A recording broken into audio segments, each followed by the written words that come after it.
Merci.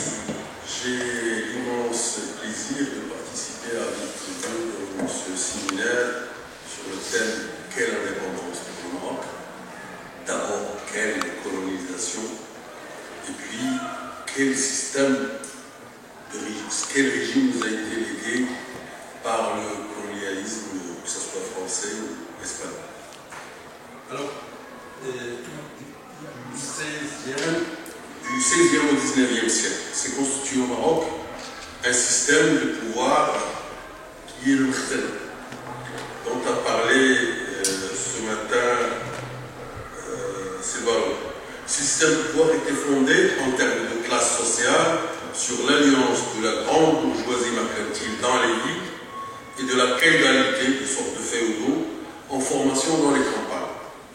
En fait, les grands Qaït Mkhzen tenaient déjà leur pouvoir des oligarchies, des tribus soumises. Le sultan les nommait par Darim en récompense de leurs loyaux services.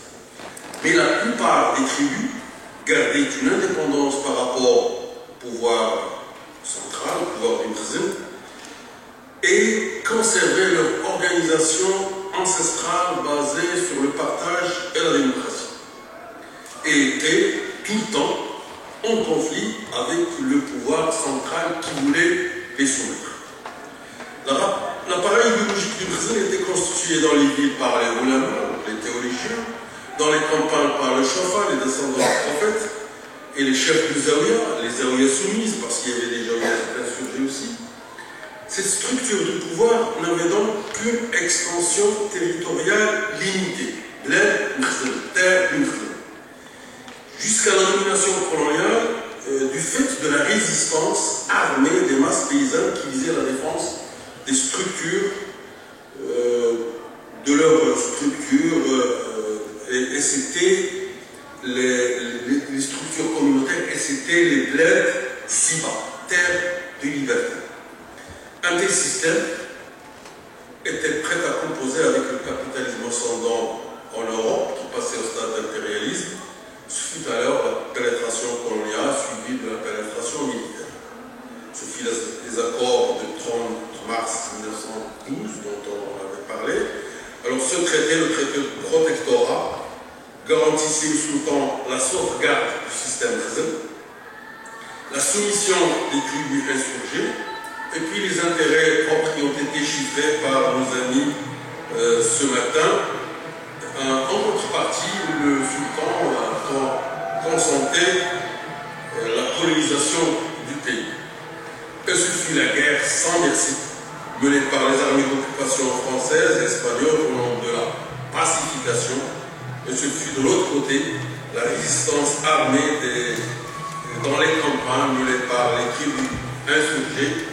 Et c'est qu'en 1934 que les armées coloniales viendront à bout de la résistance armée des tribus du Rif, dirigées par Karim Khattabi vers 1926, des tribus de Zayan Moyen-Atlas, dirigées par Mohamed Zayani, et des tribus dans l'Anti-Atlas, dirigées par Assoub Aslan jusqu'en 1934. Les armées espagnoles et françaises cherchaient à briser les structures ancestrale d'autodéfense des masses paysannes pour généraliser l'oppression féodalo-mkhzenienne et l'oppression coloniale. Mais dès que la lutte armée s'est estampée dans les campagnes, la lutte politique a commencé dans les villes, surtout avec deux événements majeurs dont on a parlé, le deuxième j'en parle. Un, le Daïr Berbel, qui visait à diviser le peuple marocain, bien que basé sur des spécificités objectif. Deux, le traitement du Maroc par le pouvoir colonial plutôt comme une colonie qu'un pays soumis au système de protectorat. D'ailleurs, la lutte politique portée avec l'arrivée du bloc national créé en 1934, de l'action nationale, peut-être créé en 1934, sur les réformes prévues par le traité de protectorat. Mais avec la création du Parti d'Istiqlal en 1943 et du Parti communiste en 1945, le mouvement national revendiquait clairement et directement et tout simplement l'indépendance dans le manifeste de l'indépendance en 1944. Mais ce qui donna au mouvement national sa radicalité, ce fut le ralliement de la classe ouvrière, organisé par la CGT et dans le parti d'Istiqlal, et de la petite bourgeoisie citadine qui l'amena à prendre les armes à partir de 1953 avec la déposition du sultan Mohamed Youssouf. Avec la création de l'armée de libération en 1955 dans les campagnes et la lutte armée dans les villes, ce fut le glas du protectorat. Ce fut aussi le retour aux alliances de la période précoloniale avec la grande bourgeoisie marocaine, ancienne bourgeoisie mercantile, sans pour autant lâcher totalement la féodalité, la caïdalité sur laquelle s'est appuyée la colonisation durant la période coloniale. Ce fut le compromis esquissé, oui, à Aix-les-Bains en août 1955 et scellé à la siège Saint-Cloud le 6 novembre 1955 sur l'indépendance, donc l'interdépendance, ensemble, le néocolonialisme. Les masses laborieuses se trouvaient très vite désarmées par le démantèlement de la résistance dans les villes, la liquidation de l'armée de libération. Tout se passait sous le slogan d'unité nationale. Ceux des résistants qui avaient refusé de déposer les armes étaient liquidés sur ordre du parti d'Istiqlal lui-même, entre autres à Kassim. Les partis issus du mouvement national étaient au gouvernement, comme ceux d'aujourd'hui toujours, croyaient détenir le pouvoir. Mais en fait, ils tenaient son ombre.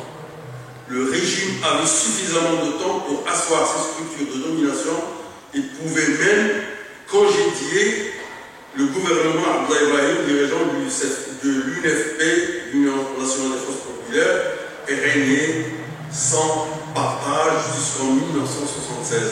Celui-ci avait commencé d'ailleurs à toucher les intérêts français et il était limogé sur impulsion des autorités françaises elles-mêmes. Alors, donc j'avais dit jusqu'en 1913, donc pendant cette période de grands événements, l'état d'exception en 1965, le soulèvement populaire de Casablanca également en 1965, l'enlèvement et l'assassinat de Mehdi Ben Barka en 1965, deux couches militaires en 1971 et 1972, création du mouvement marxiste-léniniste en 1970 et le mouvement de l'option révolutionnaire avec des actions révolutionnaires en 1973. En 1976, année électorale, dans le cadre de la mise en œuvre du pseudo-processus démocratique avec une nouvelle constitution octroyée, celle de 1972, qui renouait pratiquement avec celle de 1962, et qui donnait toujours au roi le pouvoir absolu, article 19, et au gouvernement un pouvoir administratif de gestion des affaires, et au Parlement une tâche de formaliser les décisions du roi prises dans le Conseil des ministres. Et quand on parle de Conseil des ministres, seul le roi parle dans le Conseil des ministres. Et donc seul le roi décide dans le Conseil des ministres. Et au Parlement, un travail de chambre d'enregistrement, bureau d'enregistrement des décisions royales. Alors sur le plan économique, l'économie de rente reste prédominante à travers la distribution par le des prébènes, terres récupérées des anciens colons, agréments de transport, carrières de marque, de salles, de gravats, licences de pêche en haute mer. La mort organisation en 1973 obligea les entreprises étrangères issues de la colonisation à céder la moitié de leurs capitaux à des Marocains, bien sûr désignés par le régime du Mirsem. Ceci favorisa la concentration du capital dans les mains d'un certain nombre de familles. Groupe Ola, famille royale, groupe Vitanscom, famille Othman de Jloun, groupe Enna Holding, famille Shadi, groupe Aqua, famille Afnouch, groupe Toha, famille Sfravi, groupe Kovimar, famille Karim Amrani, ancien Premier ministre, groupe Sopar, famille Ktali, et bien sûr d'autres, de la concentration de capitaux dans d'autres entreprises, entre autres Lafarge, Veolia, Suez, Verdi et dernièrement Astrom aussi. Ce groupe d'entreprises marocaines, adossé au système tizanien, bénéficiait de privatisation qui avait débuté dans les années 80 avec le PAS, le plan d'ajustement structurel, dicté par le FMI et la Banque mondiale, et bénéficiait également des marchés publics. En 1996, le pseudo-processus démocratique n'arrive plus à cadrer le système politique. La montée des luttes des masses laborieuses des villes et la cadence des soulèvements populaires, soulèvement en 81 à Casablanca, 84 à Marrakech, en 90 à Fès, le roi Hassan II annonça alors, sur la base d'un rapport d'ailleurs de la Banque mondiale, que l'économie marocaine était au bout du gouffre et que l'économie risquait l'arrêt cardiaque et proposa l'abandon de la Constitution en 92 puis 96, puis désigna un gouvernement d'alternance consensuel, bien sûr, à sa tête un ancien résistant et leader du CFP, Ahmed Yousfi, qui suite à d'ailleurs un travail de rassemblement qui était fait par la COUTLA, l'Estéla du CFP et le PPS, le Parti communiste marocain. La Constitution amendée ne rompait pas avec l'architecture merzanienne du système constitutionnel qualifié par l'actuel Mohamed Mourtassim, l'actuel conseiller du roi, par système constitutionnel traditionnaliste. D'ailleurs, il renouait avec justement le système doté qui, pour lui, gardait les structures traditionnalistes et les tenait comme un système de pouvoir. C'est ce que Mkhzan a essayé de faire. Donc ce système dans lequel le roi souverain détient les pouvoirs spirituels et temporels, à l'instar du régime de la Khilafat islamique, légitimé par l'allégeance, la BA, et dans laquelle il n'y a pas de séparation du pouvoir, de démocratie, tout ça. Tout ça, c'est un second étage qui peut donner un gouvernement qui ne détient pas un réel pouvoir et qui peut donner un parlement qui lui-même aussi ne détient pas le réel pouvoir. Le réel pouvoir était les décisions prises dans le Conseil des ministres, présidées par le roi, donc au début et avant tout, c'était le roi. Alors, ce système, bien sûr, a commencé à toucher, donc a commencé lui aussi avec l'avènement du roi Mohamed VI en 1999 et qui avait suscité beaucoup d'espoir, de rupture avec l'ancien régime de Hassan II, surtout avec la COUTLA qui était en place. Et certaines petites initiatives pouvaient faire croire à ça, donc la libération de Safati et du dirigeant de Abdel Ihsan, Cheikh Yassine, quelques petites initiatives, mais ces initiatives n'allaient pas tarder à révéler leurs limites pour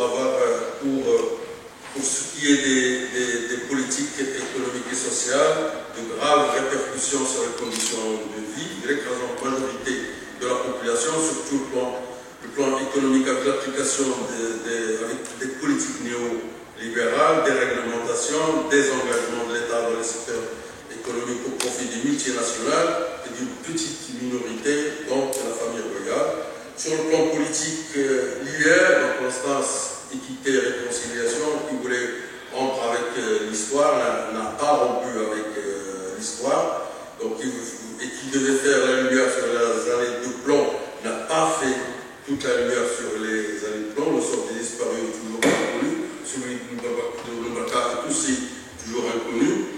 Le régime a refusé de juger les responsables des crimes, donc l'impunité règne toujours. Et de plus, les recommandations de l'IR, en dépit de leurs limites, restent à aujourd'hui lettre morte. L'ERCAM, malgré les avancées timides, restait incapable d'imposer la langue amazigh, bien que dernièrement constitutionnalisée, mais sur le fait qu'elle n'est pas encore dans les rouages. Les progrès du statut de la femme étaient contrés d'un côté par la démocratie du régime lui-même, et d'un autre côté par les islamistes. Le régime refusa tout changement de fond de la Constitution qui donne toujours un pouvoir absolu au roi et confie au Parlement des rôles de chambre d'enregistrement et au gouvernement les tâches d'exécuter les affaires, gérer les affaires courantes. Alors les instances locales les élus restent sous la tutelle du ministère de l'Intérieur, le découpage électoral était antidémocratique et servait toujours en particulier les notables. Alors sur le plan économique, les politiques appliquées vont accentuer la dépendance économique du Maroc vis-à-vis de l'étranger, dont la dépendance alimentaire, et surtout avec les accords bilatéraux, surtout avec ce qu'on appelle le statut avancé du Maroc. Donc les besoins du pays en blé, alors que le Maroc a été colonisé parce qu'ils étaient un grenier de blé, le sucre, lui, le lait sont largement, donc restent largement dépendants des importations. Donc désarticuler encore plus un tissu industriel fragile, entraîner un développement effréné de la spéculation immobilière, financière, commerciale, sans précédent. Le Maroc est la première destination des IDE, donc des investissements directs étrangers français de l'Afrique ou de la région MENA. La France représente 49% des investissements cumulés sur la période 2001-2010, avec 123 milliards de dirhams. Les investissements directs étrangers ont atteint 231 milliards de dirhams en 10 ans. Le stock des IDE français au Maroc a atteint 8,1 milliards d'euros en 2008. Donc si même les infrastructures et des cohésions physiques d'accueil des investissements ont été créées, les conditions institutionnelles restent absentes. Donc, par la rapacité du pouvoir et par une justice et une administration totalement corrompue et inefficace. Alors donc l'économie restera attirée surtout par les investissements, surtout de l'État. Alors sur le plan social, l'INDH n'a pas pu juguler la progression de la pauvreté. Le classement du Maroc dans l'indice de développement a régressé de la place de 123 à la 205e place. Alors ceci va conduire aussi à la paupérisation d'écrasante majorité du peuple. 30% vit dans l'extrême pauvreté. Alors, et dans un rapport de la Banque mondiale, 50% des jeunes Marocains n'ont un place ni dans le travail, ni dans l'éducation. Alors, donc, c'est ce qui a donné les luttes des ouvriers, des chômeurs, des étudiants, des habitants des bidonvilles, des mouvements de droits de l'homme, du mouvement Amazir et le boycott massif des élections en 2007. Donc, un pouvoir reste absolu et caractérisé par le despotisme et l'absolu. C'est dans ce contexte caractérisé par la montée du mécontentement et des luttes que le mouvement 20 février a vu le jour, et il revendiquait la dignité surtout, la liberté, la démocratie.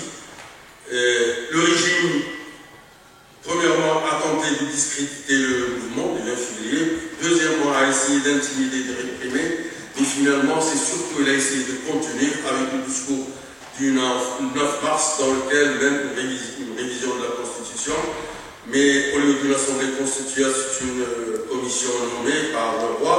Le statut du roi reste commandeur des croyants. Donc malgré quelques avancées, l'actuelle constitution ne rend pas avec l'architecture de l'ancienne. Alors un climat de dialogue, apporter des réponses, ça, ce n'est pas l'apanage de l'actuel régime. Donc, mais paradoxalement, ce mouvement du février avait apporté au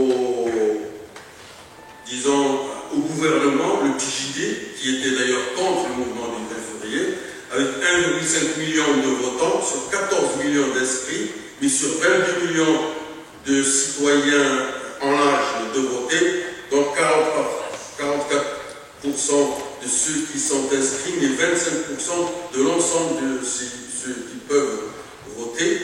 Alors, ce qui pose des interrogations, c'est vraiment la volonté réformatrice du régime du Maroc. Alors, la marche du 27 mai à Casablanca, avec plus de 100 000 manifestants, à l'initiative de la CDT et de la LDT, et qui a rassemblé toute la gauche, le peuple de gauche, comme je dirais ici, et les forces démocratiques n'est que le début d'un nouveau cycle dans la lutte démocratique. Mais précisons d'emblée que le cadre de la lutte de classe n'est plus celui du 19e siècle, bien sûr. L'enjeu du côté des classes dominantes comme du côté de l'impérialisme est le développement du capitalisme dépendant au Maroc, c'est-à-dire de ces formes de mode de production capitaliste particulière aux formations sociales dominées politiquement, économiquement et culturellement par les centres politiques et les pouvoirs monopolistes internationaux. L'enjeu du côté de classes laboureuses opprimées se ramène à un thème central, la libération nationale. Libération nationale et sociale, libération du potentiel humain du peuple marocain, lié par les structures de domination et de répression. Et là, nous comptons toujours